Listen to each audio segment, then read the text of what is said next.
أعوذ بالله من الشيطان الرجيم. بسم الله الرحمن الرحيم. الحمد لله الأول بلا أول كان قبله، والآخر بلا آخر يكون بعده، الذي قصرت عن رؤيته أبصار الناظرين، وعجزت عن نعته أوهام الواصفين.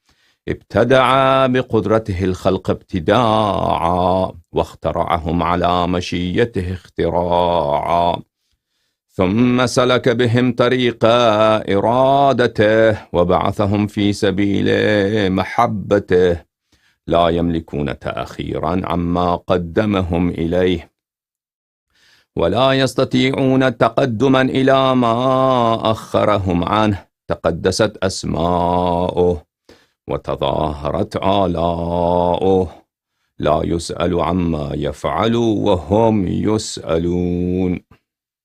ثم شرائف صلواته ونوامي بركاته على عبده ورسوله الخاتم لما سبق، والفاتح لمن غلق، والمعلن الحق بالحق، الدافع جيشات الأباطيل، والدامغ صولات الأطاليل، العبد المؤيد والمنصور المسدد، المصطفى الأمجد المحمود الأحمد، سيدنا ونبينا أبي القاسم المصطفى محمد، الذي بلغ الرسالة صادعا بها، وحمل على المحجة دالا عليها، وعلى أهل بيته الطيبين الطاهرين، الذين أذهب الله عنهم الرجس وطهرهم تطهيرا، ولا سيما بقية الله في الأرضين وحجته في العالمين، روحي وأرواح العالمين لتراب مقدمه فداء، واللعن الدائم على أعدائهم وغاصبي حقوقهم وجاحدي مناقبهم ومنكري فضائلهم من الآن إلى أبد الآبدين. فأعوذ بالله من الشيطان الرجيم. بسم الله الرحمن الرحيم. يا أيها الرسول بلغ ما أنزل إليك من ربك، وإن لم تفعل فما بلغت رسالته، والله يعصمك من الناس، إن الله لا يهدي القوم الكافرين. صدق الله العلي العظيم. اللهم صل على محمد وآل محمد. اللهم كن لوليك الحجة ابن الحسن صلواتك عليه وعلى آبائه في هذه الساعة وفي كل ساعة، وليا وحافظا وقائدا وناصرا ودليلا وعينا، حتى تسكنه أرضك طوعا وتمتعه فيها طويلا طويلا. اللهم صل على محمد وآل محمد وعجل فرجهم الشريف. سيدي يا أيها العزيز، مسنا وأهلنا الضر، وجئنا ببضاعة مزجاة، فأوف لنا الكيل وتصدق علينا، إن الله يجزي المتصدقين. اللهم صل على محمد وآل محمد وعجل فرجهم الشريف. معزز ناظرین، السلام علیکم و رحمت اللہ تعالی و برکاتہ۔ پروردگار عالم کے بارگاہ میں بہت بہت دعا ہے کہ پروردگار عالم ہمیں اور آپ کو رسول اللہ صلی اللہ علیہ وآلہ وسلم کے اصلی اور صحیح اور مخلص امتیوں میں اور اہل بیت طاہرین علیہم السلام کے سچے شیعوں میں حساب فرمائے، اور پروردگار عالم ہمارے دلوں میں محبت اہل بیت نبی کریم صلی اللہ علیہ وآلہ وسلم ہر روز ہر لحظہ ہر آن اس میں اضافہ فرمائے، اور پروردگار عالم ہمیں ان کی اتباع اور ان کی پیروی اور ان کی فرامین کی اطاعت کرنے کی توفیق عنایت فرمائے، اور پروردگار عالم ہمیں اور ہمارے اموات کو مغفرت فرمائے، اور دنیا میں آخرت میں پروردگار عالم نبی کریم صلی اللہ علیہ وآلہ وسلم اور امیر المؤمنین علیہ الصلاۃ والسلام صدیقہ طاہرہ فاطمۃ الزہرا سلام اللہ علیہا کی اور ائمہ طاہرین علیہم الصلاۃ والسلام کی شفاعت، ان کی رضا اور ان کی دعائے خیر اور ان کی برکات اور ان کا فضل و احسان ہمارے نصیب میں اور ہماری قسمت کر دے۔ اللہم صلی علی محمد وآل محمد۔ پروردگار عالم کے بارگاہ میں دعا ہے کہ ہمارے اموات کی مغفرت کرے، ہماری مغفرت کرے، اور ہمارے آنے والے نسلوں کو اہل بیت طاہرین علیہم الصلاۃ والسلام کے مطیع، فرمان بردار، محب اور مخلص اور ان کے فدائی و جان نثار قرار دے۔ پروردگار عالم کے بارگاہ میں دعا ہے کہ یا اللہ یا اللہ یا اللہ یا ارحم الراحمین یا ارحم الراحمین یا ارحم الراحمین یا محمود بحق محمد ويا عالي بحق علي ويا فاطر السماوات والأرضين بحق فاطمة الزهراء ويا محسن بحق الحسن ويا قديم الإحسان بحق الحسين يا ربنا ويا إلهنا يا مجيب الدعوات نسألك بحق هؤلاء الطيبين الطاهرين ونقسمك بحق هؤلاء الطيبين الطاهرين صل على محمد وآل محمد وعجل لوليك الفرج اللهم عجل لوليك الفرج اللهم عجل لوليك الفرج اللهم عجل لوليك الفرج وانصره نصرا عزيزا وافتح له فتحا مبينا واقسم ظهور أعدائه وسود وجوه مخالفيه وكثر شيعته وأنصاره واجعلنا من شيعته وأنصاره اللهم صل على محمد وآل محمد وعجل فرجهم الشريف۔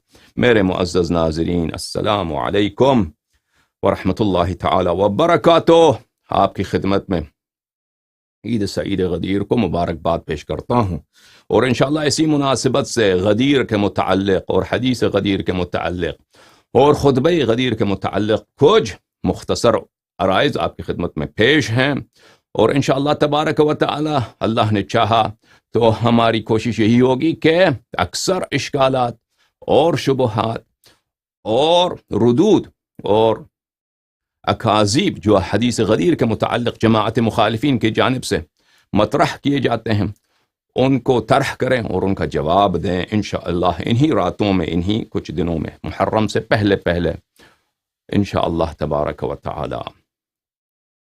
اور مجھے خوشی ہے کہ میں اعلان کروں آج کی رات انشاءاللہ ایک مستند عالم دین جو فرقہ مخالف سے تعلق رکھتے ہیں وہ گفتگو کے لیے اور سوال و جواب کے لیے ہمارے مہمان بنیں گے میرے تقریر کے بعد انشاءاللہ تبارک و تعالی۔ اور میں ان سے معذرت چاہتا ہوں کیونکہ اگر مجھے پہلے اطلاع ملتی تو میں اپنی تقریر کو ملتوی کر دیتا، لیکن یہ مجھے بعد میں اطلاع ملی ہے، اور ہمارے لیے نزدیک شیعوں کے نزدیک یہ ایام نہایت ہی اہم ہیں۔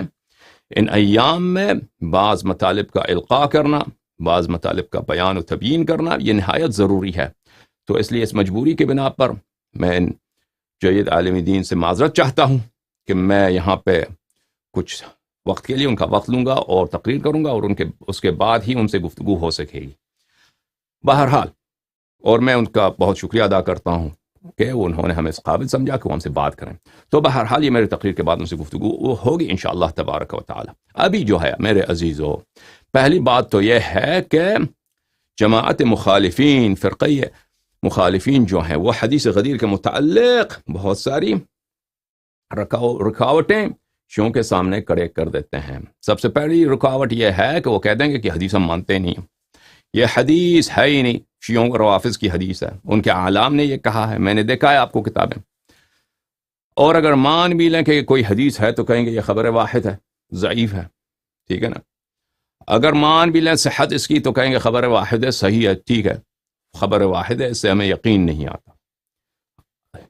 عقائد کے لیے ہمیں یقینی احادیث کی ضرورت ہے، تو ہم ثابت کرتے ہیں کہ خبر حدیث غدیر جو ہے اس جیسا متواتر اور یقینی حدیث جماعت مخالفین کے پاس بہت کم ہے، یعنی ان احادیث میں سے ہیں، اس کے طرق اتنے زیادہ ہیں کہ اس حد کی تواتر ان کے پاس بہت کم اس طرح کی احادیث ہیں۔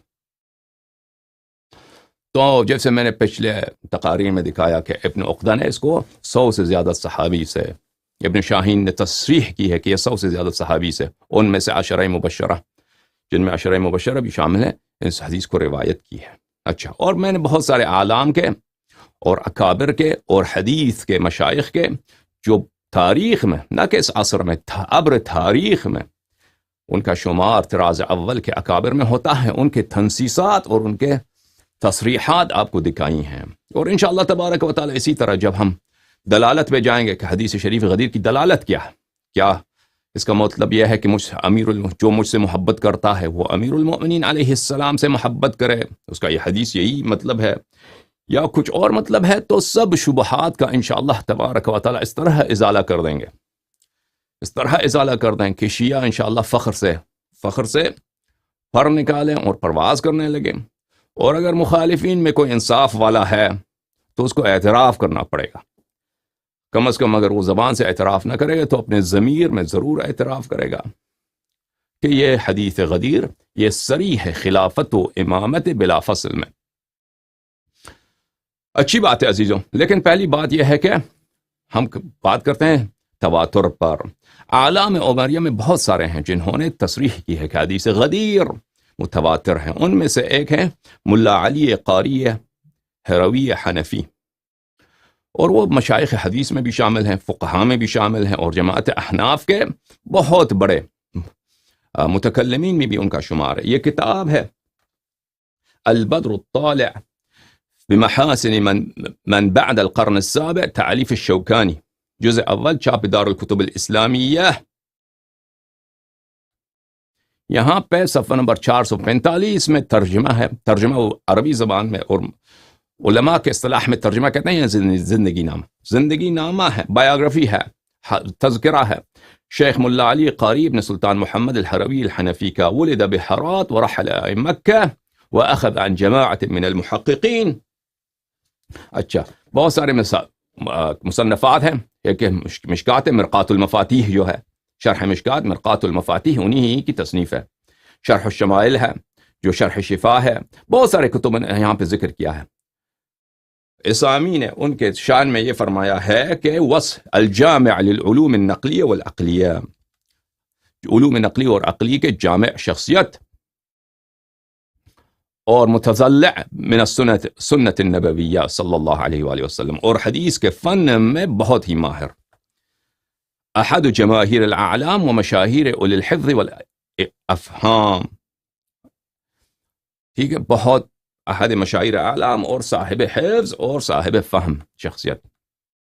اچھا، ان کی تعریف اور ان کے مجد و ثنا بہت ہے، لیکن اختصار کے لیے ہم اسی مقدار پہ اکتفا کرتے ہیں. یہ کتاب ہے مرقات المفاتیح بشرح مشکات المصابیح، تالیف ملا علی القاری، جزء 11، اور اس کتاب پہ برصغیر پاک و ہند کے علماء کا بہت بھروسہ ہے مرقات المفاتیح پر. شاید عرب علماء اتنے اس پہ اعتماد نہیں کرتے، لیکن برصغیر میں یہ بہت معروف ہے مرقات. اچھا، جزء 11، چھاپ دار الکتب العلمیہ. یہاں پہ زید بن ارقم سے صفحہ نمبر 247 میں جو حدیث نقل کیا ہے مشکات میں، من کنت مولاہ فعلی علیہ الصلاۃ والسلام مولاہ، یہاں پہ اس کی شرح میں وہ کہتے ہیں والحاصل، اگلے صفحے میں جا کر صفحہ نمبر 248، والحاصل ان هذا حدیث صحیح لا مریۃ فی، یہ بلا شک و بلا ریب یہ حدیث صحیح ہے، اس میں کوئی شک ہی نہیں ہے. تو جس معنی میں وہ صحیح کہہ رہے ہیں کہ اس میں کوئی شک ہی نہیں ہے، یہ عام مشائخ حدیث کے مصطلح حدیث میں صحیح کہا جاتا ہے، اس سے برتر ہے. آپ کو پتہ ہے کہ جو عام صحیح، جب میں نے بہت کہا کہ صحیح حدیث یقینی نہیں ہوتی، وہ تو اس کو کیا تکرار کریں. بل بعض الحفاظ عده متواترا، بعض حفاظ نے اس کو متواتر قرار دیا ہے. اذ فی روایت احمد، اس لیے کہ احمد کی روایت، احمد بن حنبل کی روایت سے مروی ہے، انہ سمع من النبی صلی اللہ علیہ وآلہ وسلم 30 صحابیہ. احمد نے فرمایا ہے، احمد حنبل نے، جو مشایخ احمد حنبل فن حدیث میں اس کا ثانی نہیں ہے جماعت مخالفین کے پاس. وہ بخاری بھی اس کا شاگرد ہے، مسلم بھی اس کا شاگرد ہے، اور بہت سارے مشایخ حدیث ان کے شاگرد ہیں، اور ان کے اقوال احادیث کی تصحیح میں، احادیث کی تضعیف میں حجت مانا جاتا ہے. اور اسی طرح ان کے آراء رجال کے توثیق میں اور رجال کے تسقیم میں حجت مانا جاتا ہے. اچھا، احمد نے کہا ہے کہ اس کو 30 صحابین 30 صحابین نبی کریم صلی اللہ علیہ وآلہ وسلم نے اس حدیث کو اس وقت روایت کی کب؟ وَشَهِدُوا بِهِ لِعَلِيٍّ، یہ لعلی یہ غلط ہے، یہ لعلی علیہ السلام ہے، لما نوزع ایام خلافتہ، امیر المؤمنین سید المسلمین سلام اللہ علیہ کہ ایام خلافت میں جب خلافت پر ان سے نزاع کیا گیا. کس نے نزاع کیا؟ معاویہ نے نزاع کیا، عائشہ نے نزاع کیا، طلحہ نے نزاع کیا، ناکثین قاسطین مارقین نے، خوارج نے ان سے نزاع کیا. جب اس ایام میں ان سے نزاع کیا گیا تو امیر المؤمنین علیہ السلام نے اس حدیث سے احتجاج کیا یعنی استدلال کیا، اور اس حدیث کی روح سے استشہاد کیا. یہ بہت سارے احادیث میں، جیسے احمد نے کہا کہ 30 سے زیادہ صحابی نے اس وقت، یعنی سنہ 35 36 37 38، یعنی نبی کریم صلی اللہ علیہ وآلہ وسلم کے تقریباً یا سنہ 40 کا ہی ہے، تقریباً 25-30 سال کے وفات کے بعد انہوں نے، اور وہ بھی کوفے میں نہ مکے میں، شہادت دی کہ ہم نے اس کو نبی کریم صلی اللہ علیہ وآلہ وسلم سے سنا ہے. تو لازمی بات ہے کہ امیر المؤمنین علیہ الصلاۃ والسلام جب خلافت پہ نزاع ہے، ایسی حدیث سے استدلال کرتے ہیں، ایسے حدیث کو وجہ استشہاد بناتے ہیں جن سے ان کی خلافت ثابت ہوتی ہو. ٹھیک ہے نا؟ ایسی حدیث لے کے آئے کہ وہ صفت ادنا مسلمین کے لیے بھی ہے ثابت ہو کہ مسلمانوں سے محبت کرو، کہ مسلمانوں سے محبت کرو. یہ تو ادنا مسلمان کے لیے بھی، جیسے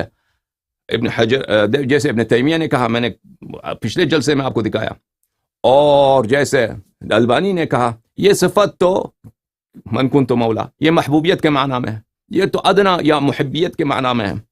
یہاں پہ میں ایک نقطہ عرض کرتا چلوں کہ مولا، لفظ مولا یہ محبوب کے معنی میں لغویوں نے ذکر نہیں کیا، محب کے معنی اس کے مذکور ہیں، محبوب کے معنی میں یہ مذکور نہیں. اچھا، وہ دلالت پہ جا کے بات کریں گے.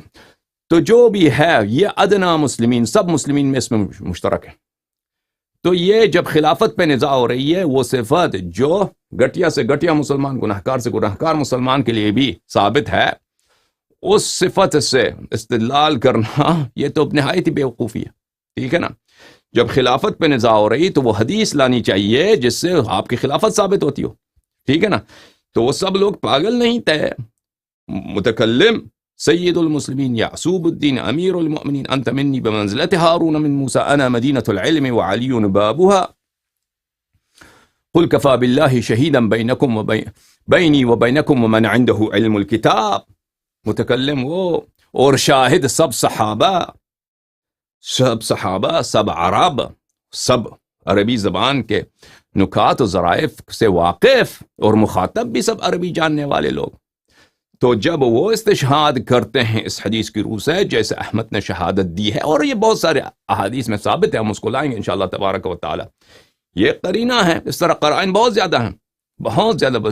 تو عدل و دلیل ہے، اس میں کوئی شک ہی نہیں ہے کہ اس سے خلافت پہ نزاع، خلافت ثابت کرنے کے لیے کہ نبی کریم صلی اللہ علیہ وآلہ وسلم نے ملأ عام میں جم غفیر نے مجھے امامت پہ نصب کیا ہے، اور کسی کو نزاع کرنے کا حق نہیں ہے. ٹھیک ہے نا؟ اب یہ کہ میں مسلمانوں کا دوست ہوں، یہ تو سب مسلمانوں کا حاصل. ٹھیک ہے، سمجھ میں آئے نا بات آپ کو؟ بہرحال یہ اب دلالت میں جا کر اگر موقع ملا تو اس پہ مزید بات کریں گے. اچھا، یہاں پہ ملا علی قاری نے شہادت دی کہ احمد سے منقول ہے کہ اس نے کہا ہے کہ 30 سے زیادہ صحابی نے اس موقع پر شہادت دی تھی کوفے میں. اب زیادہ سے زیادہ صحابیوں سے مروی ہے، لیکن جنہوں نے شہادت دی کہ ہم نے سنا ہے یہ 30 سے زیادہ یا 30 صحابی ہیں. ٹھیک ہے، یہ خود بذات خود تواتر کو ثابت کرتا ہے، اور کیونکہ یہ احمد کا قول ہے تو ہم اس احمد کو بھی شامل کرتے ہیں ان علماء میں جنہوں نے تنصیص کیا ہے اس حدیث کے تواتر پر. ملاحظہ فرمائیے، یہ کتاب ہے نظم المتناثر من الحدیث المتواتر، تالیف محمد بن جعفر الکتانی. یہ بھی ایک بہت بڑے محدثین میں ان کا شمار ہے. انہوں نے یہ کتاب لکھا ہے حدیث متواتر پر کہ جتنے متواتر احادیث ہیں ان کو شامل کیا جائے. چھاپو یہ کتاب چپی ہے طبع الادارہ والمرسلہ شارع ابراہیم بن زید بالطالبیہ. اچھا، یہاں پہ ملاحظہ فرمائی حدیث من کنت مولا صفحہ نمبر 194، وہ بھی یہی فرماتے ہیں. وفي رواية لأحمد أنه سمعه من النبي صلى الله عليه وآله وسلم 30 صحابيا وشهدوا به لعلي لما نوزع أيام خلافته. احمد سے مروی ہے، احمد بن حنبل سے مروی ہے کہ اس نے تنسیص کی ہے اس حدیث کی. تواتر صرف اس مقام پر کوفے میں، اب تواتر اس کے علاوہ جن صحابی وہاں پہ نہیں تھے، کوفے میں شہادت نہیں دی، دوسرے مقامات پہ انہوں نے نقل کی، اس کی بات نہیں ہو رہی، صرف کوفے والوں کی 30. اور آپ کو معلوم ہے 30 صحابی جو ہیں اس سے تواتر ثابت ہو جاتا ہے. وممن صرح بتواتره ايضا المناوی فی التیسیر.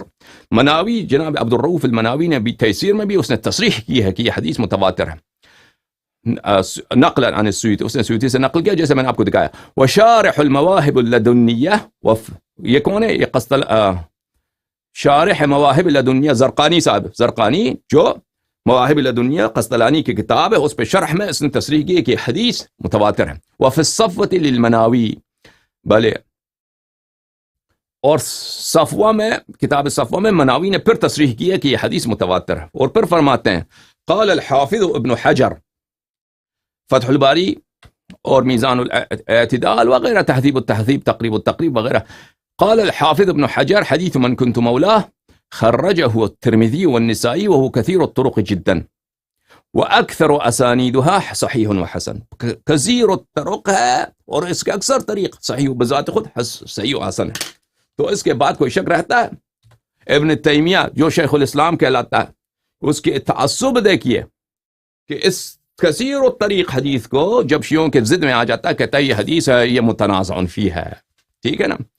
یا ان کا ہم نے دکھایا جو حزب التحریر کا مؤسس ہے شام میں، السنہ و مکانتها، وہ ہم نے آپ کو دکھایا کہ اس میں اس نے تصریح کی ہے کہ روافض کی کیا ہے، وضع شدہ کتاب ہے، وضع شدہ حدیث ہے. اچھا، اسی طرح دکتور سعد ابن ناصر ابن عبد العزیز الشتری جو معاف کیجیے، عبداللہ ابن ظافر ابن عبداللہ الشہری جو کتاب مطالب العالیہ بزوائد الثمانیہ ابن حجر عسقلانی کے محقق ہیں، انہوں نے مجلد نمبر 16 صفحہ نمبر 96 میں تصریح کی. وفی روایت لأحمد، انہوں نے بھی نقل کیا احمد سے کہ احمد نے فرمایا ہے کہ یہ حدیث صرف کوفے میں ایام خلافت میں 30 صحابی نے ایک ہی مجلس میں شہادت دیا. تو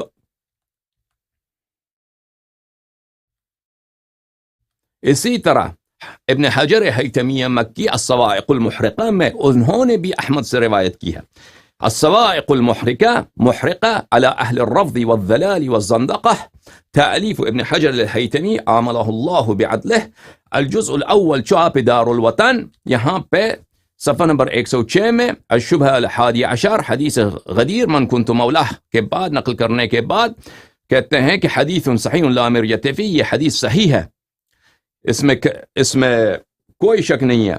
وقد اخرجہ جماعت کالترمذی والنسائی واحمد، اس حدیث کو روایت کیا ہے محدثین کے ایک جماعت نے، جیسے کہ مثلا ترمذی، نسائی، احمد بن حنبل.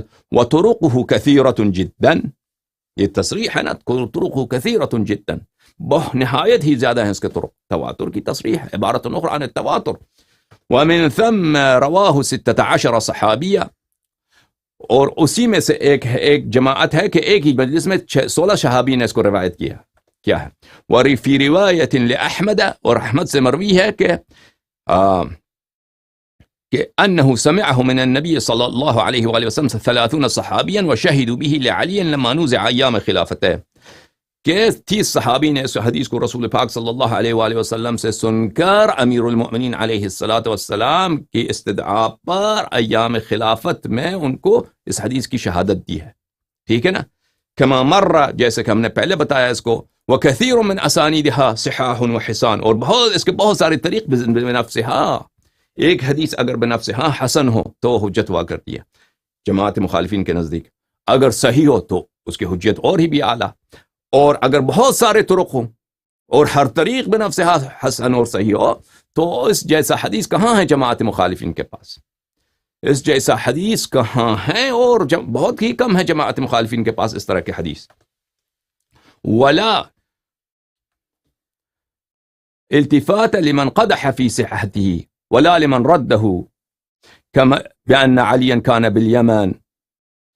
اور اس التفات نہ کریں جو بیوقوف، جو لوگ متعصب کی روح سے کہتے ہیں کہ اس حدیث کو رد کریں، اس حدیث مجروح ہے، مقدوح ہے، جیسے کوئی ادعا کرے کہ امیر المومنین علیہ السلام تو یمن میں تھے، ان کی باتیں نہ سنیں، یہ سب بکواس ہے۔ اور یہ کون کہہ رہا ہے؟ ابن حجر حیتمی مکی کس کتاب میں؟ صواعق محرقہ میں، جو لکھا ہی انہوں نے شیعوں کے رد پر۔ اچھا، ان علماء میں سے، ٹھیک ہے، احمد کا بھی قول ثابت کر دیا آپ کے لیے، ان علماء میں سے جنہوں نے تصریح کیا ہے کہ یہ حدیث متواتر ہے، وہ ہیں، ان میں سے ہے وہ جس کو علی الاطلاق حافظ کا لقب دیا جاتا ہے۔ جب حافظ مطلقاً من دون قید کہا جاتا ہے تو انہی سے مراد لیا جاتا ہے، اور وہ کون ہے؟ وہ احمد ابن علی ابن حجر العسقلانی، صاحب فتح الباری والنکات و حدی الساری و میزان الاعتدال، اور بہت سارے کتب، ان کے تصنیفات کا لسٹ ہی بہت لمبا ہے۔ اچھا، یہ ترجمہ ہے ان جیسا محدث یعنی بہت ہی کم گزرا ہے، ان جیسا محقق بہت کم گزرا ہے جماعت مخالفین کے پاس، اور لکھنے میں، اور بہت اچھی طریقے سے لکھنے میں، یعنی ان کے لکھنے کا بہت روانگی ہو، سلاست ہو، اس طرح کے بہت کم محقق گزرے ہیں۔ اچھا، اور ان کے حیات ہی میں ہے، ان کی کتابوں کی تشہیر ہو گئی تھی۔ فتح الباری جو ہے ان کی حیات ہی میں بہت سے بادشاہ جو تھے خراسان سے ان کو ہدایہ بیچتے تھے، اور یہ ان سے کتاب کا نسخے مانگتے تھے، اور یہ اصل میں یہ اسقلان میں سے ہیں۔ اسقلان جو ہے فلسطین شام میں ہے، اور لیکن ان کی زندگی جو گزری ہے وہ اکثر و بیشتر وہاں پہ گزری ہے، قاہرہ میں، مصر میں، اور ان کو لقب دیا گیا ہے شیخ الاسلام کا۔ اچھا، الجواہر والدرر فی ترجمت شیخ الاسلام ابن حجر، تعلیف و سخاوی ان کے شاگرد ہیں، انہوں نے اپنے استاد کے ترجمے میں، زندگی نامے میں یہ کتاب لکھا ہے، جزء اول چھاپ دار ابن حازم۔ الحافظ العراقی ابو الفضل العراقی، حافظ عبد الرحیم ابن الحسین العراقی، جو بہت ہی بلند پائے ابن حجر کے استاد تھے، اور یہ بہت ہی اپنے بلند پائے کے محدث ہیں، انہوں نے اپنے شاگرد کے شان میں کیا کیا کہا ہے، ان کی مدح و ثنا میں کیا کہا ہے۔ اچھا، انہوں نے کہا ہے مثلا تعلیق التعلیق میں، ابن حجر کو اس طرح اپنے شاگرد کو اس عنوان سے یاد کیا: صاحبنا الشیخ الامام المحدث الحافظ المتقن الرحال ابی الفضل احمد ابن علی ابن محمد العسقلانی الاصل المصری الدار الشہیر بابن حجر نفع اللہ بعلومہ۔ ٹھیک ہے نا؟ بہت۔ پھر دوسری مقام پہ اس طرح فرمایا: الشیخ الفقیہ المحدث الفاضل البارع المفید المجید لما انشأہ شہاب الدین ابی الفضل احمد۔ اچھا، اس طرح انہوں کی تعریف کی ہے، اور اس طرح پھر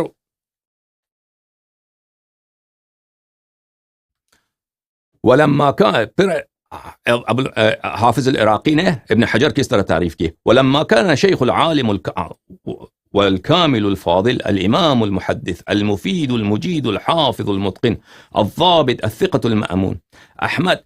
اب دیکھیں القاب کو، دیکھیے اس طرح کے القاب کو ابن حجر کو اس طرح وہ تعریف کرتے ہیں۔ پھر فجمع الرواة والشيوخ وميز بين الناسخ والمنسوخ وجمع المؤلفات والابدال وميز بين الثقات والضعفاء من الرجال وافرت بجده الحثيث حتى انخرط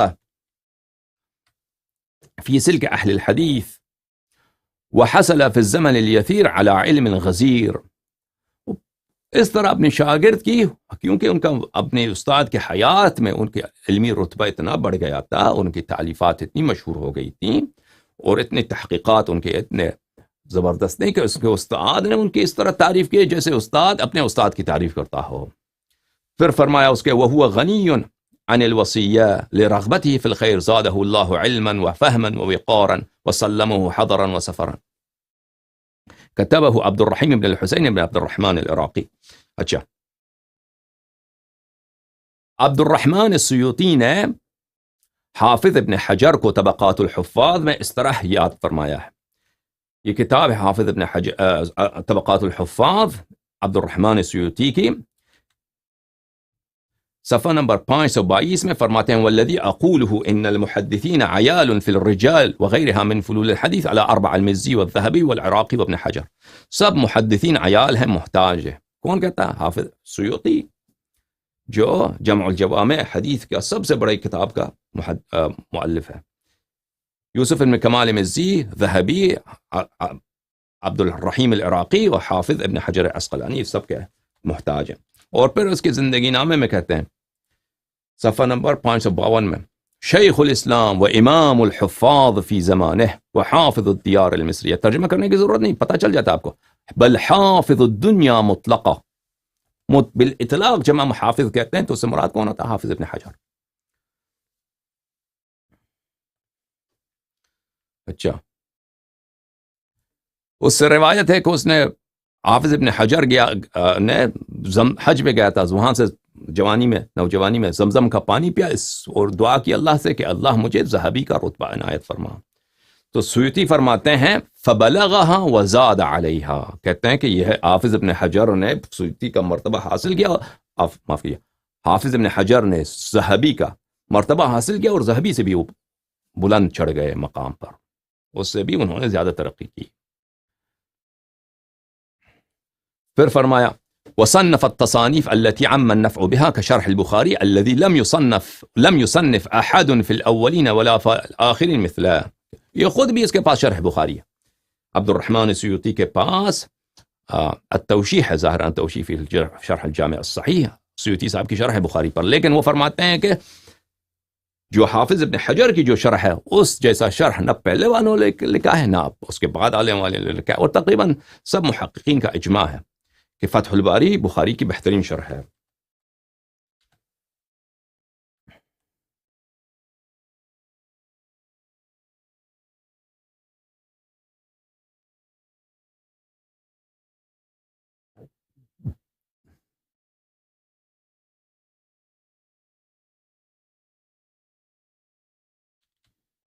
یہ کتاب ہے البدر الطالع الجزء الاول، چاپ دار الکتب الاسلامیہ، چاپ قاہرہ. یہاں پہ صفحہ نمبر 87 میں حافظ ابن حجر کا ترجمہ ہے. اس میں یہاں پہ فرماتا ہے وشهد له بالحفظ والاتقان القريب والبعيد والعدو والصديق حتى صار اطلاق لفظ الحافظ عليه كلمة اجماع. کہتے ہیں کہ یہ اجماع ہو گیا ہے کہ حافظ، جب ہم مطلق کہتے ہیں کہ حافظ نے یہ کہا، حافظ نے فرمایا، تو اس سے مراد حافظ ابن حجر ہی ہوتا ہے.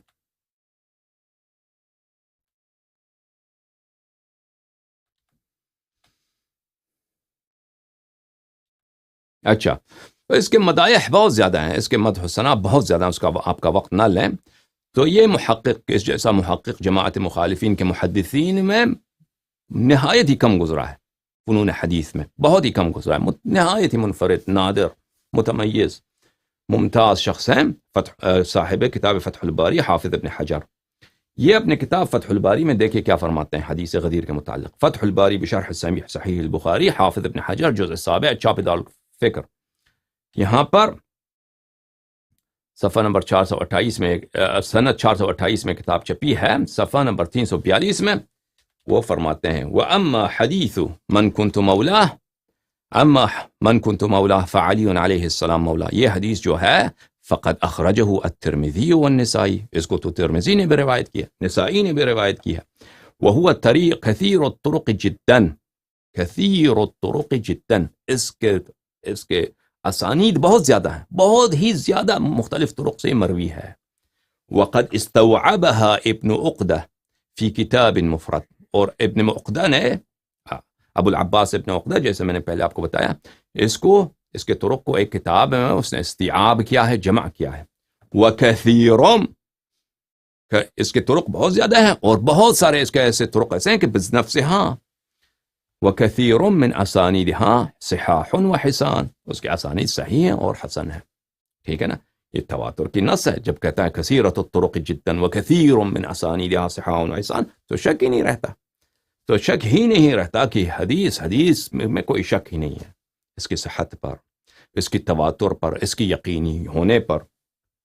اچھا، وقد روینا عن احمد، ہمیں روایت کی گئی ہے احمد بن حنبل سے، ما بلغنا، عن احد من الصحابة ما بلغنا عن علی بن ابی طالب علیہ السلام، کہ احمد نے فرمایا ہے کہ جو فضائل، جو مناقب، جو ثناء جمیل حضرت ختمی مرتبت صلی اللہ علیہ وآلہ وسلم کے لسان اقدس پر سید المسلمین یعصوب الدین امیر المؤمنین علیہ الصلوۃ والسلام کے لیے مروی ہے، وہ نہ ابو بکر کے لیے، نہ عمر کے لیے، نہ عثمان کے لیے، کسی بھی صحابی کے لیے نہیں۔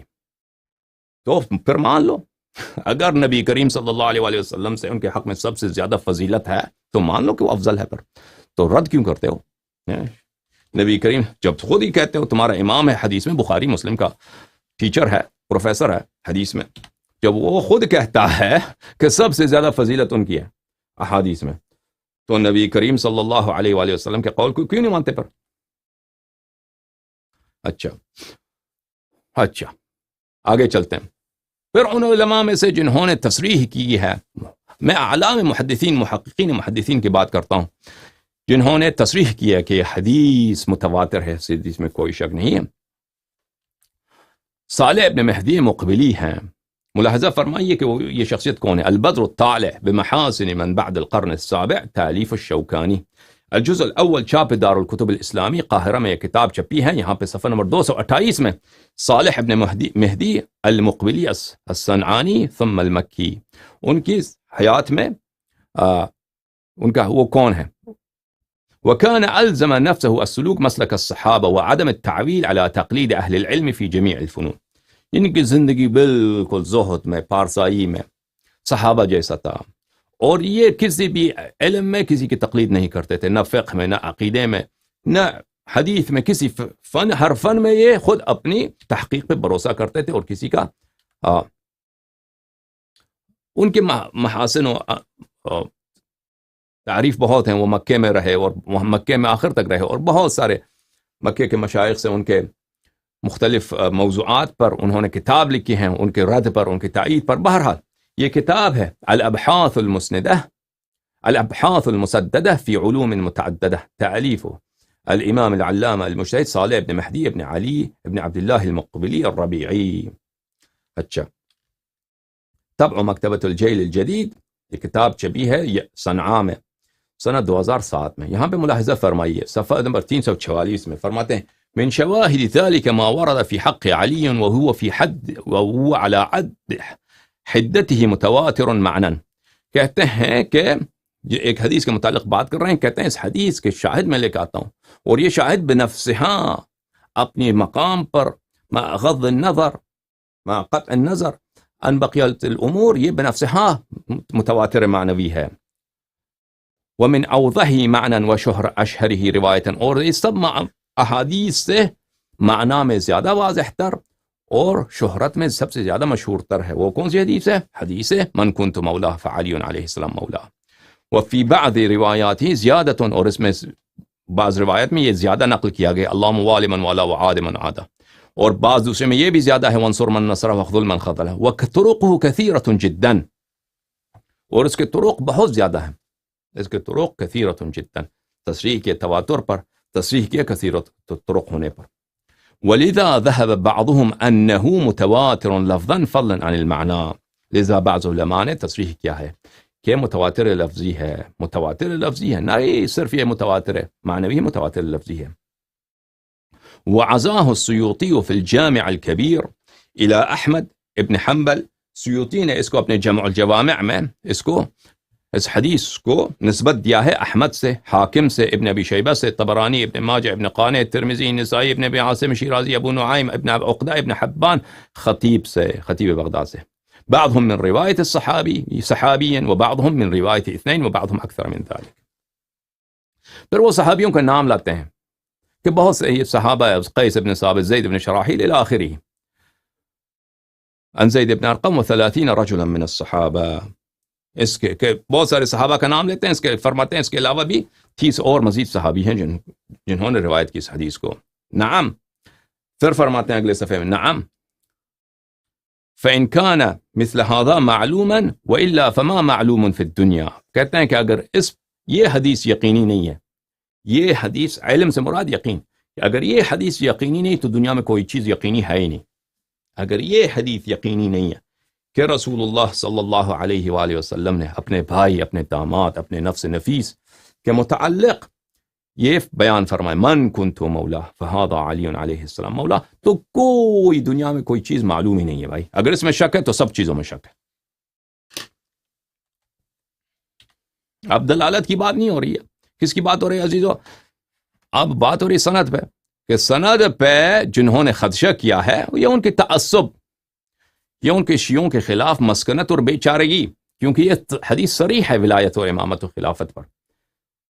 بلکہ اس سے بھی، امامت سے بھی بڑھ کر من کنت مولا مقام امامت سے بھی اونچا ہے، کیونکہ امامت سے مطلب پیشوا، مولا کا مطلب ہے اولا بکم من انفسکم، النبی اولا بالمؤمنین من انفسہم.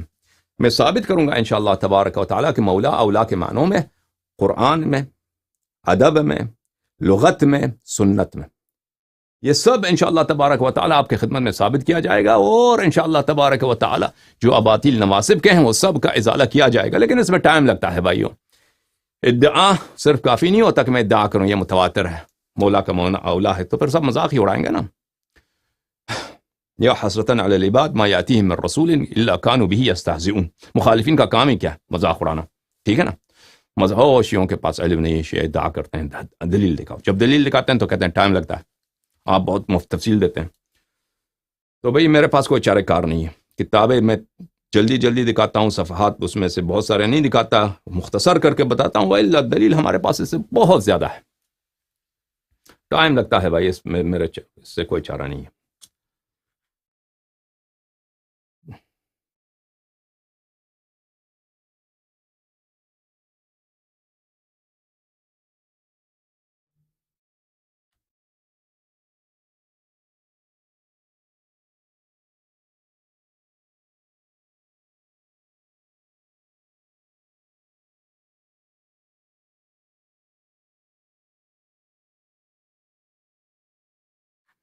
اچھا، ان اعلام میں سے جنہوں نے، محدثین کے اعلام میں سے، حدیث کے محققین میں سے جنہوں نے تصریح کیا ہے کہ یہ حدیث متواتر ہے، وہ اللہ آپ کا بھلا کرے محمد بن اسماعیل الصنعانی ہے، الامیر محمد بن اسماعیل الصنعانی. ملاحظہ فرمائیے، یہ کتاب ہے البدر الطالع بمحاسن من بعد القرن السابع، تالیف الشوکانی، جزء الثانی. یہ صفحہ نمبر 123 میں السید محمد بن اسماعیل الصنعانی کا، المعروف بالامیر، الامام الکبیر، المجتہد المطلق، صاحب التصانیف، بلی وتفرد برئاسة العلم في صنعاء وتظاهر بالاجتهاد وعمل بالأدلة ونفر عن التقليد. یہ اجتہاد مطلق کے مرتبے پہ پہنچ گئے تھے، وہ کسی کے مقلد نہیں تھے، اور صنعاء یمن میں علم کے کیا تھے؟ علماء کے سب سے بڑے عالم تھے، رئیس تھے. یہ کتاب ہے ان کی توضیح الافکار فی شرح تنقیح الانظار، ابن حجر کے کتاب کی شرح للامیر محمد بن اسماعیل الامیر الصنعانی، مجلد الثانی، چھاپ مکتبۃ الرشد، ریاض، سعودی عرب میں یہ کتاب چھپی ہے. یا ملاحظہ فرمائیے، یہاں پر حدیث صحیح، حدیث حسن ان کی شرح کرتے ہوئے بلی فرماتے ہیں، وفی لفظ مولا حدیث، لفظ مولا میں ایک حدیث آیا ہے، من کنت مولا فعلی علیہ السلام مولا، اخرجہ جماعت من ائمۃ الحدیث. کئی ایک محدثین نے اس حدیث کی روایت کی، احمد، حاکم، ابن عباس روایت کی، ابن شیبہ، فلان نے روایت کی ہے. واخرجہ ائمۃ لا یأتی علیہم العد، اور اتنے علماء نے روایت کی ہے اس حدیث کو کہ اس کی کوئی حساب نہیں ہے. عن جماعت من الصحابہ، صحابہ کے ایک بہت تعداد سے. وقد عدہ ائمۃ من المتواتر، اور بہت سارے علماء نے اس حدیث کو حدیث متواتر شمار کیا ہے. یہ کتاب ہے اصول الفقہ، المسمى اجابۃ السائل، شرح بغیۃ العامل، تالیف المحدث محمد بن اسماعیل الامیر الصنعانی. واما التواتر المعنوی، تواتر معنوی میں سے کیا مراد ہے؟ اس کی مثال دیتے کہتے ہیں کہ ومن ذلك حدیث من کنت مولا فعلی علیہ السلام مولا. متواتر احادیث میں کی ایک مثال یہی ہے، حدیث من کنت مولا، فإن له 150 طریقا، اس سے 150 طریق سے، 150 طرق سے مروی ہے، 150. قال العلامہ المقبلی، علامہ المقبلی نے فرمایا بعد سرد بعض طرق هذا الحدیث ما لفظه، علامہ مقبلی نے کچھ اس حدیث کے کچھ طرق کا ذکر کرنے کے بعد فرمایا ہے فإن لم يكن هذا معلوما فما في الدنيا معلوم، اگر یہ حدیث یقینی نہیں ہے تو دنیا میں ہر چیز مشکوک ہے، کیونکہ اس کے طرق اتنے زیادہ ہیں۔ وجعل هذا الحديث في الفصول من المتواتر لفظا، اور کتاب فصول میں اس حدیث کو متواتر لفظی قرار دیا ہے۔ وكذلك حديث المنزلة، اور اسی طرح حدیث منزلت کو متواتر قرار دیا ہے۔ حدیث منزلت تو بخاری میں بھی ہے۔ وهو قوله صلی اللہ علیہ وآلہ وسلم لعلی رضی اللہ عنہ انت منی بمنزلته ہارون من موسیٰ، آپ مجھ سے ہیں جیسے ہارون موسیٰ سے ہیں۔ اچھا، حدیث منزلت کو متواتر قرار دیا۔ مزے کی بات یہ ہے جب شیعوں کے مقابلے میں آتے ہیں نا تو حدیث منزلت کو بھی شک کرتے ہیں، جیسے کون؟ جیسے ابکار الافکار میں کس نے اس کو رد کیا ہے؟ ہاں، سیف عامدی نے رد کیا ہے، اور بہت سارے علماء نے پھر اس کی تقلید کرتے ہوئے اس حدیث کو رد کیا ہے، حالانکہ یہ متواتر ہے۔ اور متواتر حدیث ان کا اپنا اجماع ہے، متواتر حدیث کا رد کرنا کفر ہوتا ہے۔ یہ کتاب ہے الروضۃ الندیہ شرح التحفۃ العلویہ، تالیف محمد بن اسماعیل الامیر الصنعانی۔ یہ کتاب چھپا ہے صنعاء میں، یہاں پہ صفحہ نمبر 184 ہے۔ وحدیث پھر صفحہ نمبر 185 میں فرماتے ہیں وحدیث الغدیر متواتر عند اکثر ائمۃ الحدیث، حدیث غدیر کیا ہے؟ اکثر ائمہ غدیر حدیث کے نزدیک متواتر ہے، یقینی ہے۔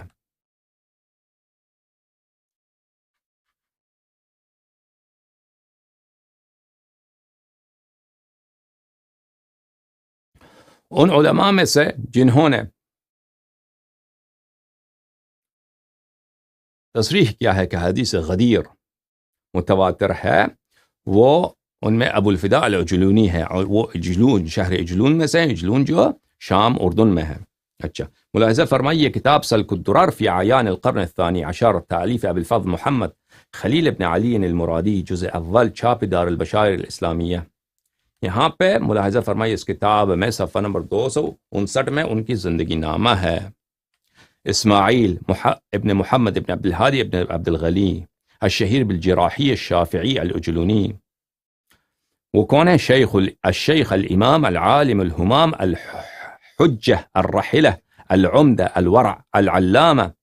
یہ سب ان سب کا ترجمہ کرنے کی ضرورت نہیں ہے۔ کان عالما بارعا صالحا مفیدا محدثا مبجلا قدوة سندا خاشعا له ید فی العلوم سیم الحدیث، بہت سارے علوم میں وہ استاد تھے، بالخصوص علم حدیث میں وہ استاد تھے۔ ٹھیک ہے نا؟ یہ عجلونی صاحب کا بالاختصار جو ہے ان کا ذکر۔ یہ کتاب ہے کشف الخفاء ومزیل الالباس عما اشتہر من الاحادیث على ألسنة الناس۔ اس کتاب کو انہوں نے احادیث کے متعلق احادیث میں تحقیق کے لیے لکھا ہے۔ مکتبۃ القدسی میں ایک کتاب چھپا ہے، صفحہ نمبر 274 میں، حدیث نمبر 2591، من كنت مولاه، رواہ الطبرانی و احمد و ضیاء فی المختارہ، ضیاء المقدسی نے فی احادیث المختارہ، جو اس کی صحیح کتاب ہے، احادیث المختارہ ضیاء مقدسی کی، اس نے اس کی صحت کی ضمانت کی ہے، اس میں اس نے روایت کی ہے زید بن ارقم سے، وعلی و30 من الصحابہ بلفظ اللہم والی من والہ وعاد من عادہ، اس میں یہ لفظ بھی ہے فالحدیث متواتر او مشہور، یہ حدیث متواتر یا مشہور ہے، فتویٰ دیا انہوں نے۔ ٹھیک ہے نا؟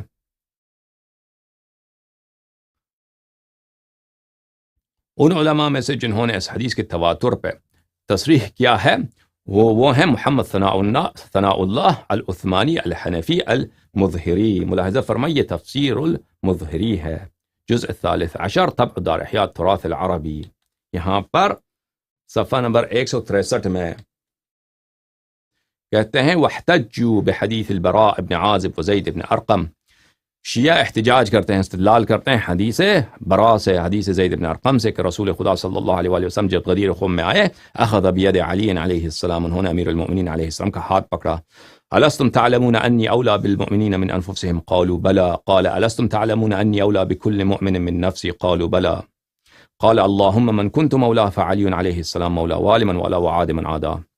شیعہ اس حدیث سے، حدیث غدیر سے، کہ نبی کریم صلی اللہ علیہ وآلہ وسلم نے ہاتھ اٹھایا اپنے بھائی کا اور فرمایا کہ آپ کو پتہ نہیں ہے انا انی اولا بالمؤمنین من انفسہم، کہ آپ کو پتہ نہیں ہے کہ میں اولا ہوں آپ پر آپ کے نفوس سے، یعنی میں جو کروں، مجھے اللہ نے اختیار دیا، آپ کے نفوس میں جو تصرف کروں مجھے اختیار ہے. انہوں نے کہا جی ہاں النبی اولا بالمؤمنین من انفسہم، ہم شہادت دیتے ہیں. تو پھر انہوں نے کہا من کنت مولا فعلی علیہ السلام مولا.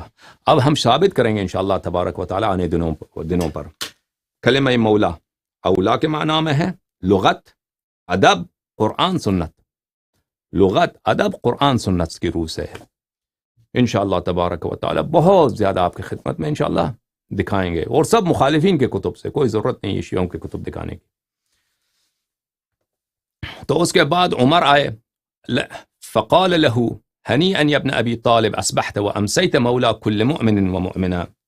عمر آئے اور کہا کہ بلے ہنیئا یا ابن ابی طالب، تجھے مبارک ہو نا، یہ مومنین کا دوست ہے، امیر المؤمنین علیہ السلام مومنین کے دوست ہیں.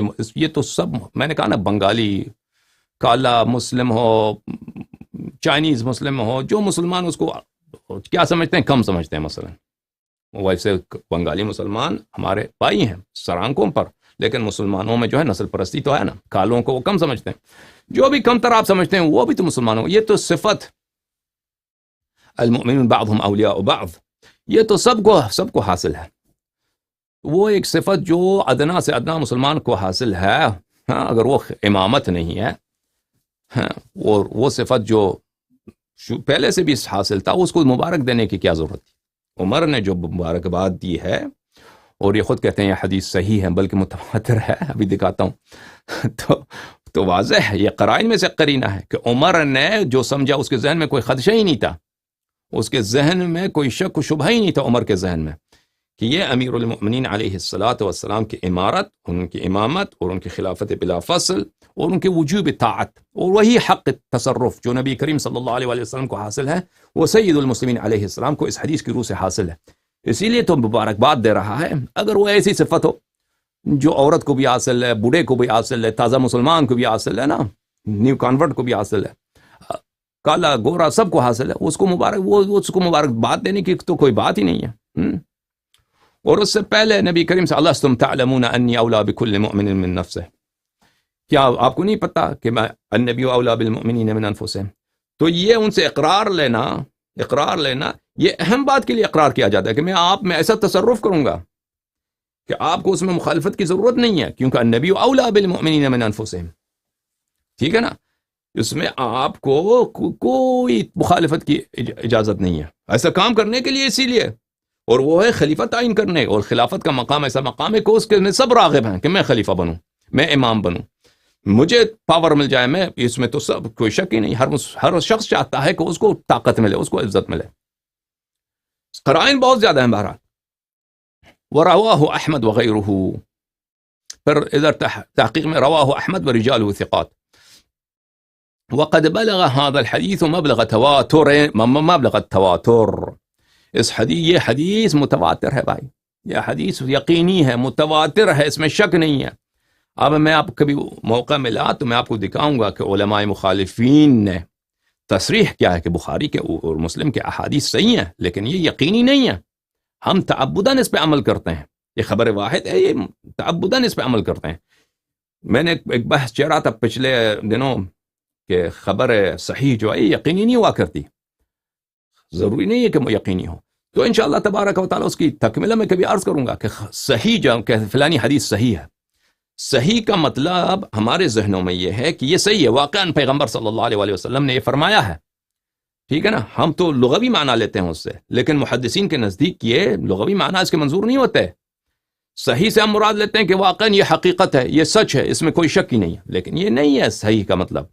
صحیح کا مطلب محدثین کے نزدیک، علماء کے نزدیک، علی الاقل وہ علماء جو اصطلاحات کو جانتے ہیں وہ سمجھتے ہیں، ان کے نزدیک یہ ہے کہ خبر واحد ہے.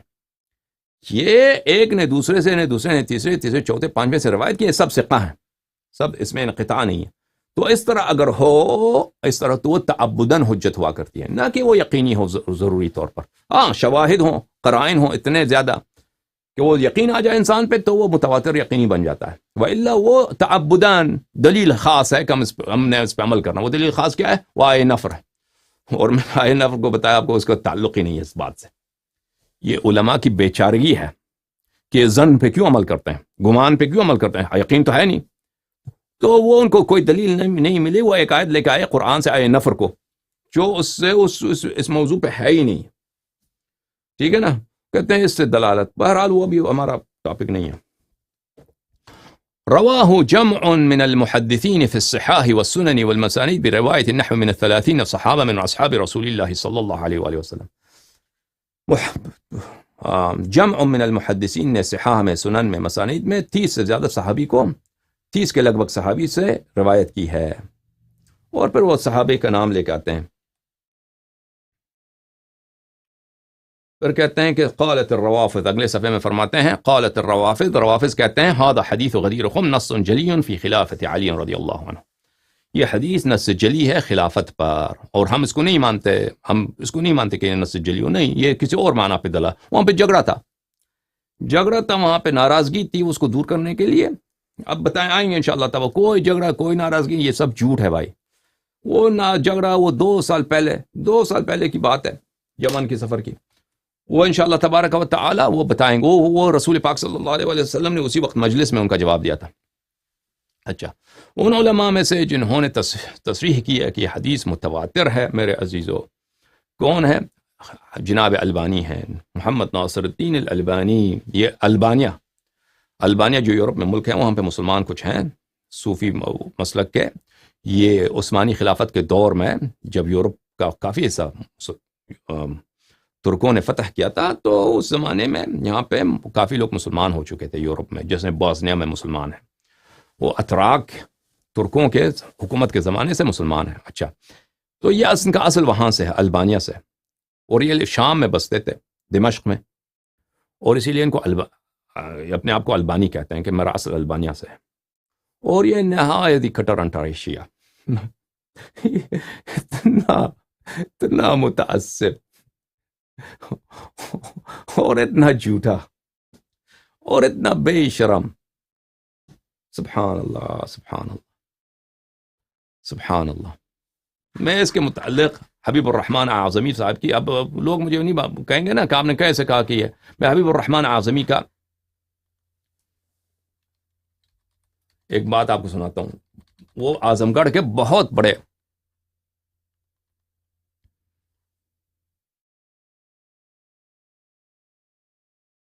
محدثین میں، اس کا بہت بڑے، بلکہ بر صغیر پاک و ہند کے بہت بڑے محدثین میں ہیں، کوئی شک ہی نہیں. بہت سارے کتب کو انہوں نے تحقیق کیا ہے. یہ مولوی جو ہیں حبیب الرحمن اعظمی، یہ ان کی وفات ہے، یہ صوبہ بہار، ہندوستان کی جو صوبہ بہار میں ظاہراً اعظم گڑھ وہاں کے، تو ان کی وفات ہے سن 1983، سن 1980 کے بعد کی بات ہے. تو یہ کافی متاخر علماء میں ہیں. یہ البانی کے امدور تھے، ایک زمانہ میں رہیں. الالبانی شذوذہ اخطاؤہ تالیف حبیب الرحمن العظمی. حبیب الرحمن اعظمی نے یہ کتاب لکھا ہے. یہ کتاب چھپی ہے مکتبۃ دار الغروبہ سنہ 1984 میں. اچھا،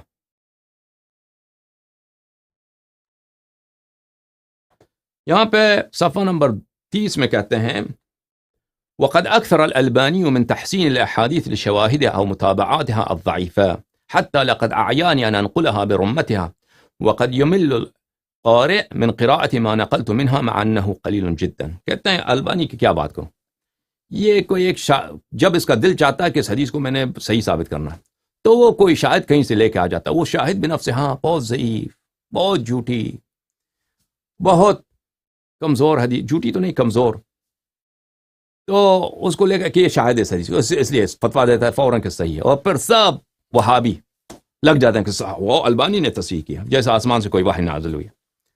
پھر کہتے ہیں لقد اعیانی ان انقلها برمتها. اتنا زیادہ اس نے یہ کام کیا ہے کہ اگر میں ان سب کو نقل کروں تو میرا بس میں نہیں ہے، اتنا زیادہ یہ کام کرتا ہے. اتنا قلیل جو میں نے اس کتاب میں نقل کیا ہے وہ بھی آپ کے لیے جو ہے خستگی کا باعث ہے، آپ بور ہو جاتے ہیں اس کو پڑھتے ہوئے.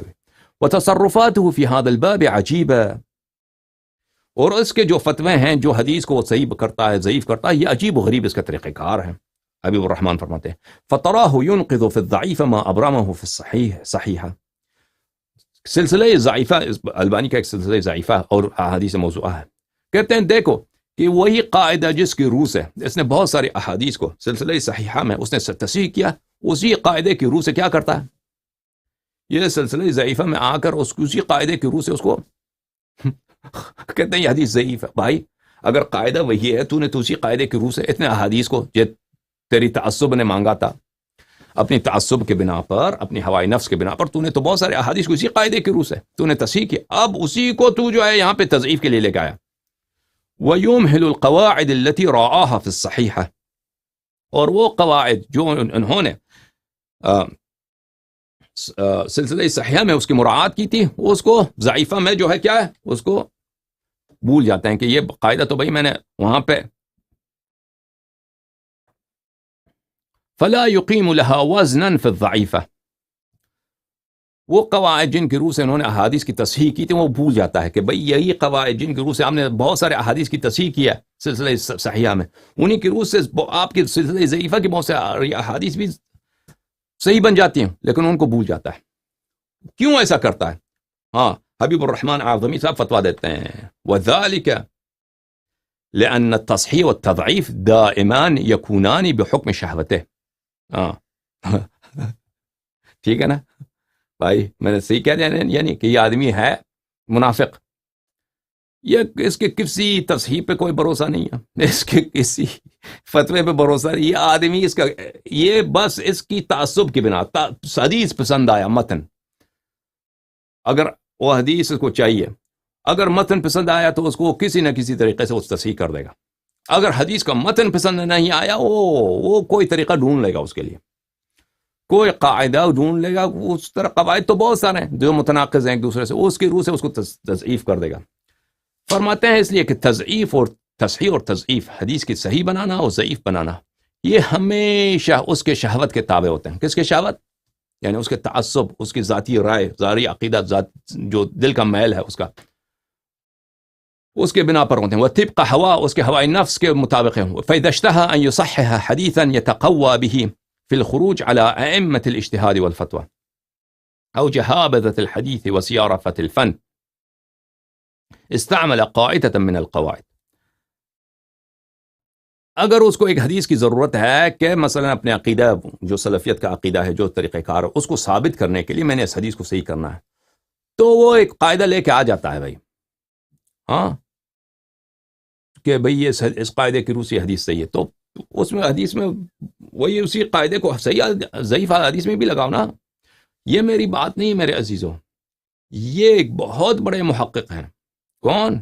جناب عبد الرحمن العظمی، جنہوں نے بہت ساری کتابوں کی تحقیق کی ہے. ان میں سے ایک تحقیق جو ہے کتاب ہے جامع ابن وہب ہے، مصنف عبد الرزاق، بہت ساری کتابوں کی انہوں نے تحقیق کی ہے، بہت زبردست. ان جیسا محدث کم ہے میرے خیال میں، یا ہے ہی نہیں، موجودہ دور میں نہیں گزرا ہے بر صغیر میں.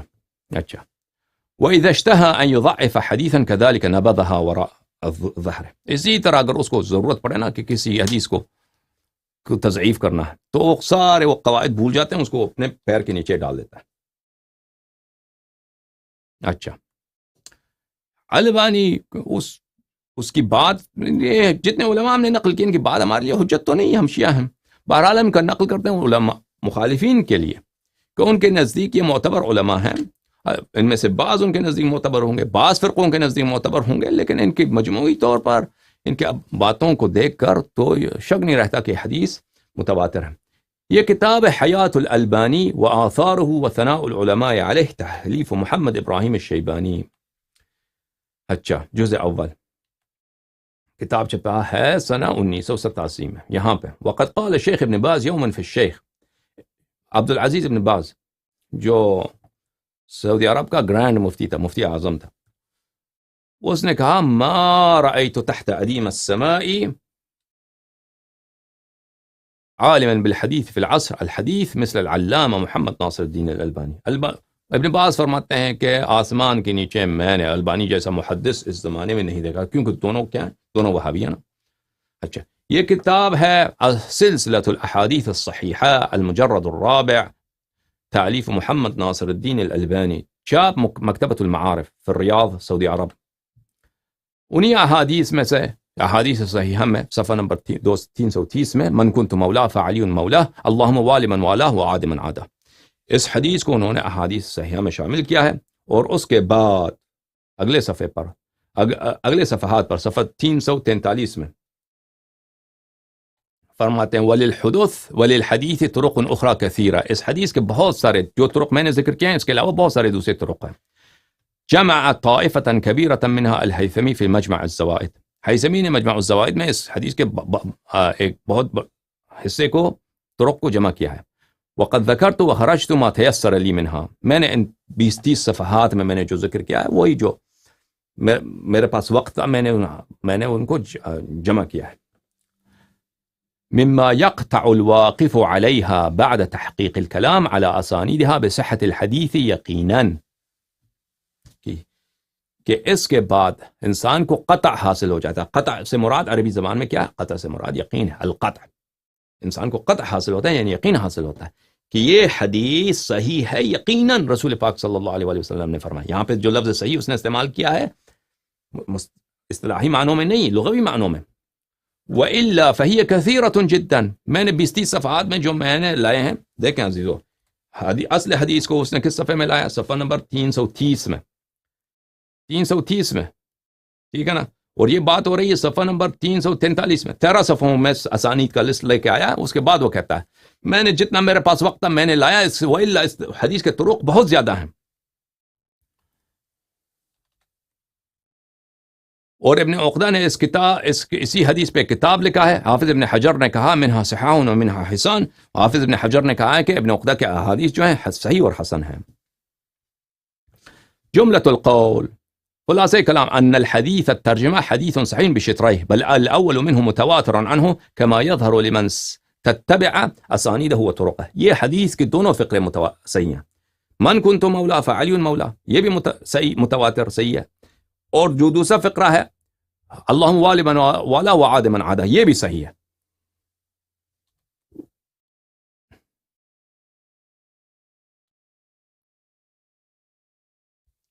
سلسلۃ الاحادیث الصحیحہ المجلد الخامس وہاں پہ صفحہ نمبر 243 میں کہا فمن العجیب حقا ان يتجرأ شیخ الاسلام ابن تیمیہ على انکار هذا الحديث في منهاج السنة كما فعل بالحديث المتقدم هناك مع تقريره احسن التقریر ان الموالات ضد المعادات وهو حکم ثابت لكل مؤمن. کہتا ہے تعجب ہے ابن تیمیہ سے کہ تو نے کیسے حدیث ولایت کی تو نے رد کیا. تجھے تو پتہ ہے ذلیل آدمی ابن تیمیہ تجھے تو پتہ ہے. تعجب ہے کہ اس نے کیسے. مجھ کوئی تعجب نہیں ہے بھائی. ابن البانی وہ شیعوں کے خلاف جب تم لوگ آ جاتے ہو تو متواتر حدیث صحیح حدیث آیت قرآن سب بھول جاتے ہو. ٹھیک کوئی تعجب نہیں. کہتے ہیں اس نے شرح تو صحیح کی ابن تیمیہ نے کہ یہ یہاں پہ مولا کا مطلب یہ کیا ہے موالات معادات کے ضد میں. یہ امیر المومنین علیہ السلام آپ کے دوست ہیں. یہ تو سب ثابت لکل مومن. یہ ایسا حکم ہے جو ہر مومن کے لیے ثابت ہے مشترک ہے. کوئی خاص بات تو ہے ہی نہیں. تو پھر کیوں اگر کوئی خاص بات نہیں ہے تو کیوں تم نے انکار کیا ہے اس حدیث کا. ابن تیمیہ کو کہہ رہا ہے.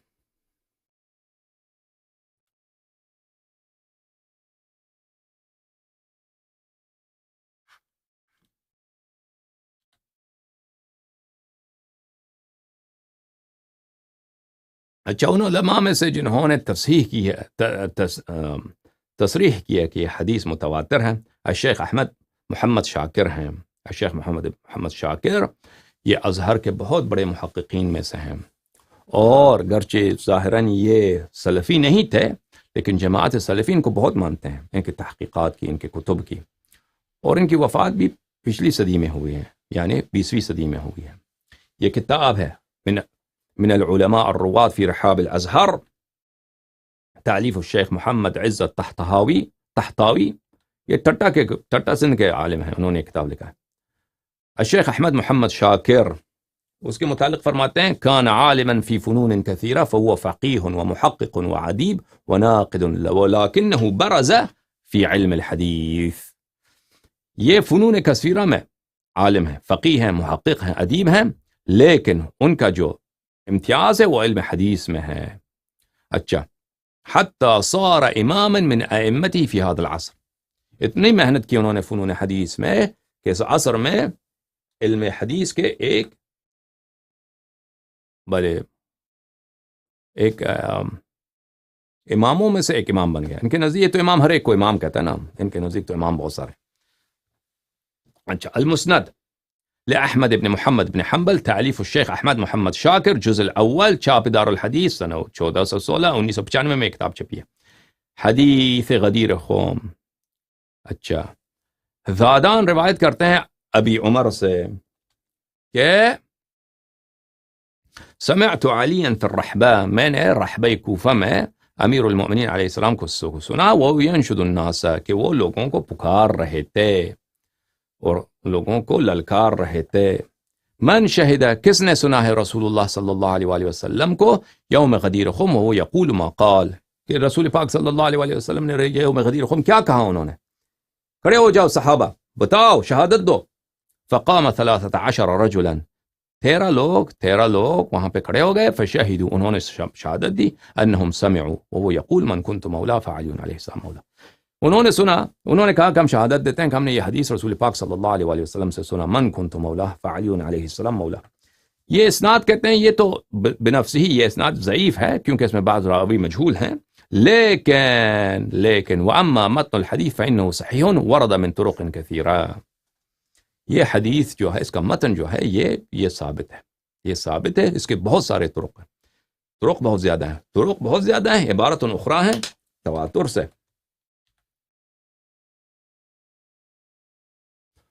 ان علماء میں سے جنہوں نے اس حدیث کی کثرت طرق اور تواتر کی تصریح کی ہے ہمارے معاصر عالم دین ہے الشیخ محمد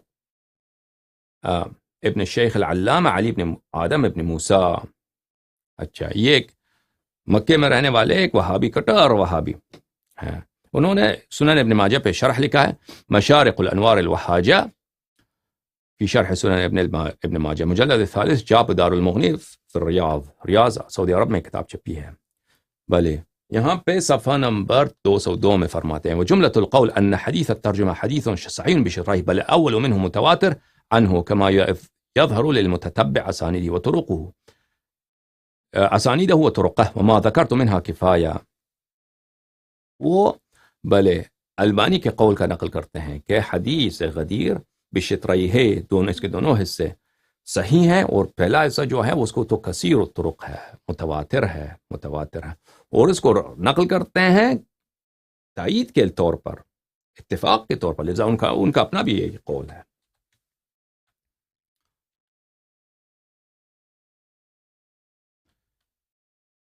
جماعت مخالفین کے محقق ہیں، ملاحظہ فرمائیے ان کا زندگی نامہ، یہ معاصرین میں سے، محققین حدیث میں سے. الشیخ، یہ ویکیپیڈیا میں، الشیخ سعد الششتری، سعد ابن ناصر ابن عبد العزیز ابو علی شثری،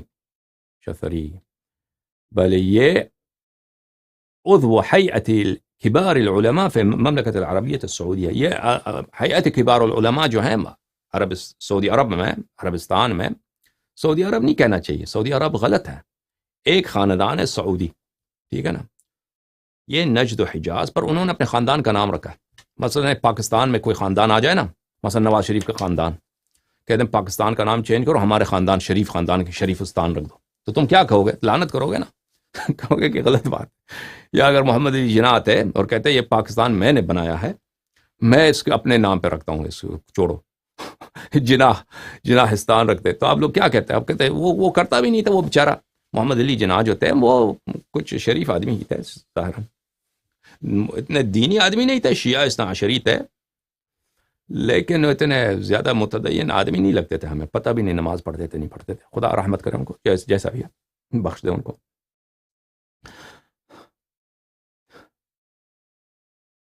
تو اگر وہ کہتے ہیں بھائی کہ یہ کام تو کرنے والے نہیں تھے کیونکہ وہ آزاد فکر لوگ، آزاد خیال آدمی تھے، لیکن اگر کرتے کوئی مانتا نہیں تھا، یہ تو بڑا ظلم ہوتا نا لوگوں کے پاس کہ ایک آدمی اپنے خاندان کے نام پہ.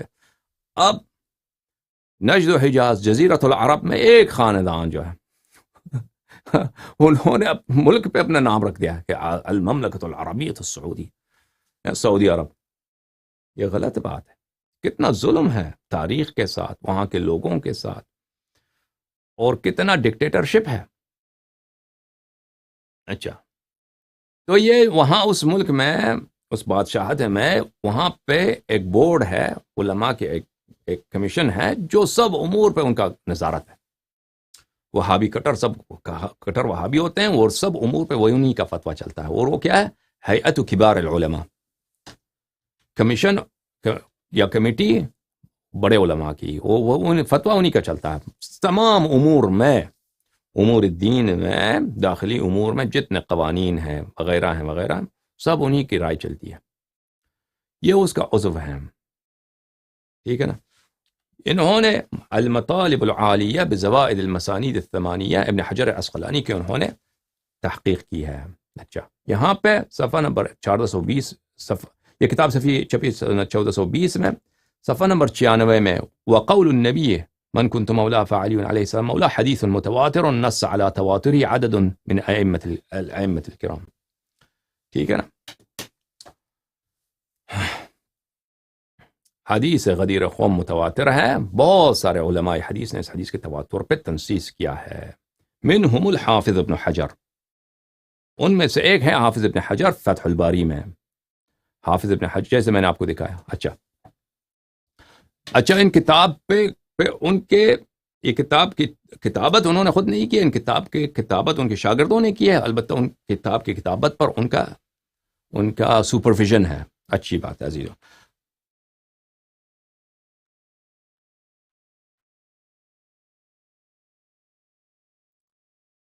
موجودہ دور میں جماعت وہابیہ کا ایک بہت بڑا محقق ہے فنون حدیث میں، شیخ شعیب الارناؤوط، انہوں نے بہت ساری کتب کی تحقیق کی ہے۔ یہ کتاب ہے مسند احمد بن حنبل بتحقیق الشیخ شعیب الارناؤوط، الجزء الثانی، چھاپ مؤسسۃ الرسالہ۔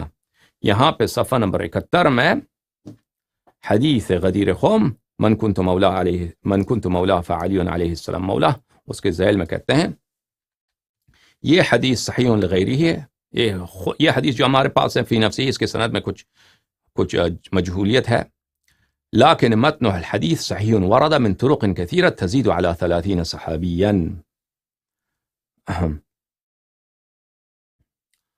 لیکن متن حدیث صحیح ہے، 30 سے زیادہ صحابی نے روایت کی ہے۔ یہ تصریح ہے تواتر پر، ٹھیک ہے نا عزیزو۔ الحمدللہ رب العالمین، میں نے 1 گھنٹہ 15 منٹ آپ کی خدمت میں بات کی ہے اسی موضوع پر کہ حدیث متواتر ہے۔ اب اس کی سند پہ مزید بات نہیں کریں گے، اب آگے جا کر انشاءاللہ تبارک و تعالی مثلا آلوسی بغدادی نے کہا ہے کہ یہ حدیث بخاری و مسلم کی شرط پہ نہیں ہے، تو ہم اس کا جواب دینا چاہتے ہیں، لیکن جب ہم یقینی ہونا ثابت کر چکے ہیں تو بخاری مسلم کا شرط خود بذات خود غیر معلوم ہے، مجہول ہے، انہوں نے کہیں تنصیص نہیں کہ ان کا شرط کیا ہے۔ انہوں نے اگر اس حدیث کو اپنی کتاب میں نہیں لایا ہے تو اس حدیث کے صحت پہ اس کا کوئی فرق نہیں پڑتا، نہ انہوں نے کبھی ادعا کیا ہے کہ ہم نے ہر صحیح حدیث کو اپنی کتاب میں لایا ہے، نہ انہوں نے ادعا کیا کہ ہم نے ہر اجماعی حدیث کو، متواتر حدیث کو اپنی کتاب میں لایا ہے، بلکہ ان کے اپنے فرقے کے علماء کی نص ہے کہ شرط بخاری و مسلم غیر معلوم ہے، مجہول ہے، اولا۔ ثانیا، کیونکہ انہوں نے بتایا نہیں ان کا شرط کیا۔ ثانیا، ان کی کتاب، ان کی بخاری مسلم کے جو احادیث ہیں وہ ظنی و صدور ہیں، مگر یہ کہ اس میں کوئی حدیث متواتر ہو، یہ اپنی جگہ پہ ثابت ہے۔ تو یہ حدیث جو ہے بخاری و مسلم کے احادیث سے بہت اعلیٰ ہے، کیونکہ یہ یقینی ہے، متواتر ہے۔ یہ ایک بات۔ دوسری بات، کیونکہ ہم چاہتے ہیں کہ ہم ان اشکالات کا جواب دیں کتب دکھا کر، لیکن جب یقینی ہونا ثابت کر چکے ہیں تو کیونکہ ایام کم ہے ہمارے نزدیک، ہم دلالت کی طرف جائیں گے۔ اس کے بعد دلالت کے متعلق کہ وجہ صدور حدیث کیا ہے، نبی کریم صلی اللہ علیہ وآلہ وسلم نے یہ خطبہ کیوں بیان فرمایا ہے؟ کیا اس کی وجہ یہ ہے کہ نبی کریم امین صلی اللہ علیہ وآلہ وسلم کو